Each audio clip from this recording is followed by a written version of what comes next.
नमस्ते, मैं हूँ संजय दीक्षित और आप देख रहे हैं दी जयपुर डायलॉग्स। आज केजरीवाल जी को ऐसा बताया जा रहा है कि जमानत मिल गई। तो मैं आज आपसे ये चर्चा करना चाहता हूँ कि भई ये जिसकी बात की जा रही है कि केजरीवाल को जमानत मिल गई, वो क्या वाक़ई जमानत मिल गई? देखिए बड़ा कन्फ्यूज़न है। चारों तरफ जो पंचमक्कार मीडिया है, वो ये प्रचारित कर रहा है कि भई अब तो ज़मानत मिल गई, ईडी का केस खत्म हो गया और मोदी की थू-थू हो गई और ईडी की बिल्कुल बैंड बज गई, सब कुछ हो गया और जीत गया साहब और जो है वो भ्रष्टाचार के आरोप मिथ्या निकले और जीत हो गई केजरीवाल की। केजरीवाल जो है वो बिल्कुल संत निकला, इत्यादि, इत्यादि। तो यही बात मैं आपके सामने आज करना चाहता हूँ कि भई ये समझ तो लें कि प्रोसेस क्या है। जो केस चल रहा था इस एडिशनल मेट्रोपॉलिटन मजिस्ट्रेट कोर्ट में, वो क्या था? यहाँ पर एक क्रिमिनल कंप्लेंट ये पेश की गई थी कि साहब की समन की अवज्ञा की है। 188 आईपीसी में इसका कॉग्निजेंस लिया जाए, इनको निर्देश दिया जाए कि ये हमारे इसके समन्स की कंप्लायंस करें। ये केस जो था, ये चल रहा था एडिशनल मेट्रोपॉलिटन मजिस्ट्रेट के केस में और इस पर भी जो पिछली बार इनको समन गया, उस पर ये आप वर्चुअली अपीयर हुए थे केजरीवाल जी और उस समय ही कोर्ट ने ये कह दिया था कि अगली बार वर्चुअली नहीं, यहाँ फिज़िकली पेश होना पड़ेगा। इसके खिलाफ केजरीवाल सेशन कोर्ट में गए। और सेशन कोर्ट ने कल इस प्ली को रिजेक्ट कर दिया तो आज ये केजरीवाल उपस्थित हो गए। उनको उपस्थित करने के लिए ही बाध्य किया गया था। उपस्थित होने के बाद जो वो उनको एक बेल मिल गई किस चीज़ की कि साहब ये उपस्थित होने के लिए पाबंद किया जाता है। वो बेल से पाबंद होते हैं उपस्थित होने के लिए, तो उनको ये बेल दे दी गई इस कंडीशन पे कि जब भी बुलाया जाएगा उपस्थित हो जाएँगे यहाँ पे। जब भी याद किया जाएगा कोर्ट द्वारा तो केजरीवाल यहाँ हाजिर आएँगे, नहीं तो उनको गिरफ्तार करके हाजिर किया जाएगा। इस चीज़ की बेल नहीं पर्सनल बॉन्ड पर इस कंडीशन पर उनको और आगे की हाज़िरी माफ़ी भी दे दी गई है। लेकिन साथ में ये है कि भई जब भी कोर्ट चाहेगा तो वो हाजिर होएँगे। केस केवल इतना सा था आज। जिसका लोगों ने बात का बतंगड़ बना दिया, लोगों ने इश्यू बना दिया, लोगों ने केजरीवाल को महात्मा बना दिया। ये तो बात ही नहीं थी। केजरीवाल का केस तो ईडी के पास है भाई। उस ईडी के केस में तो अभी तक पूछताछ ही नहीं हुई है। और ईडी के केस में भाई जिस दिन अंदर जाएँगे केजरीवाल, उस दिन कोई बेल नहीं मिलेगी, ये पक्की बात है। इसमें कहीं कोई रत्ती भर भी शको-शुबा, संदेह, डाउट, सस्पिशन, रिमिशन, कमीशन कुछ नहीं है। बिल्कुल पक्की 100% पत्थर की लकीर है कि ईडी के केस में केजरीवाल को ईडी के सामने हाज़िर होना पड़ेगा। आज नहीं होंगे तो कल हाज़िर होंगे। कल नहीं होंगे तो परसों हाज़िर होंगे। ईडी भी जानबूझ के गई थी। देखिए मैं आपने यदि हमारा केजरीवाल के जितने भी हमने वीडियो बनाए हैं, ख़ास तौर से जो मेरे सोलो वीडियो भी हैं और विजय सरदाना जी के साथ में भी कई वीडियो हैं, उनमें सब में यही बात कही है मैंने कि भाई लोकसभा चुनाव से पहले तो केजरीवाल के ऊपर हाथ नहीं डाला जाएगा।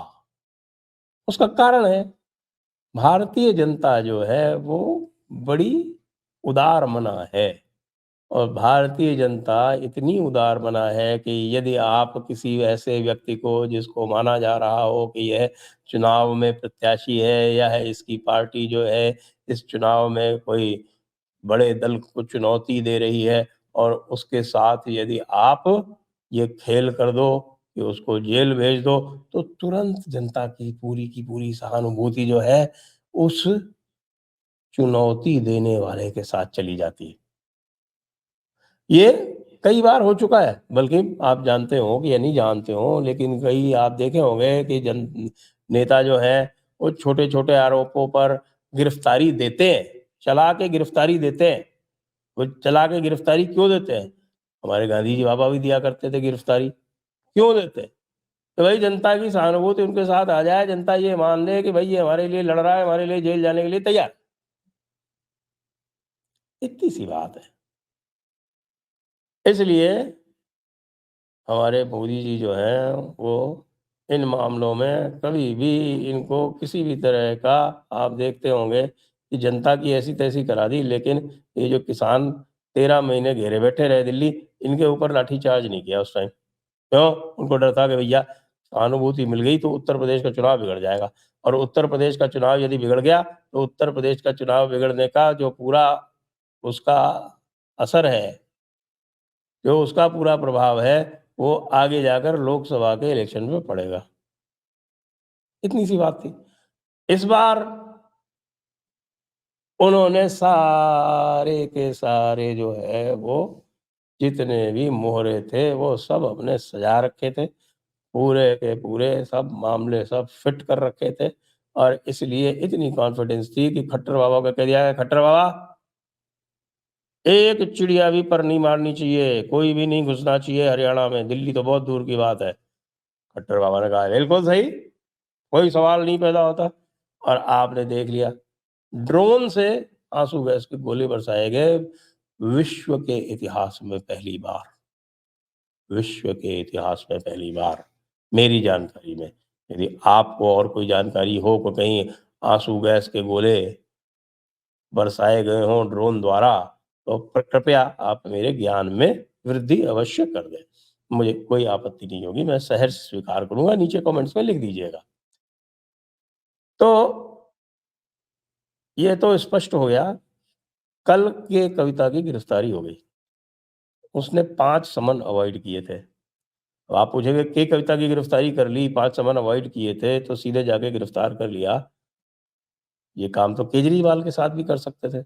8 समन के बाद में हेमंत सोरेन को भी गिरफ्तार किया। जी हाँ, केजरीवाल को अब ईडी जिस दिन चाहेगी उस दिन गिरफ्तार कर लेगी।